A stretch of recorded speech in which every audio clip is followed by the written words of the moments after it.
Hi friends, Monday morning இவ்வளோ நாளாக video கொடுக்க முடியாமல் போயிடுச்சு. இனி கொஞ்சம் ரெகுலராக வீடியோ அப்லோட் பண்ணிடுறேன். மார்னிங் பிரேக்ஃபாஸ்ட்டுக்கு தயிர் தோசையும் சாதா தோசையும் ரெடி பண்ணியிருந்தேன். இது ரெண்டுக்கும் ஆப்டாக இருக்க மாதிரி துவரம்பருப்பு சாம்பார் தான் வச்சுருந்தேன். தயிர் தோசை வந்து பச்சரிசியை தயிரில் ஊற வச்சு அட்டி சுடுறதுங்க. முதல்ல வீடியோ கொடுத்துருக்கேன். இதோட லிங்க் உங்களுக்கு ஷேர் பண்ணுறேன், செக் பண்ணி பார்த்துக்கோங்க.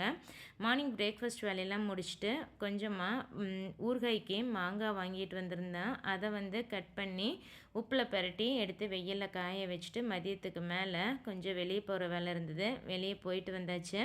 மாங்காய் ஊறுகாவோட அடுத்த ஸ்டெப்பெல்லாம் ப்ராசஸ்லாம் நாளைக்கு தான் ஷார்ட் வீடியோவில் உங்களுக்கு அப்லோட் பண்ணுறேன். இதோட லாங் வீடியோவும் சேனலில் இருக்குது, செக் பண்ணி பார்த்துக்கோங்க.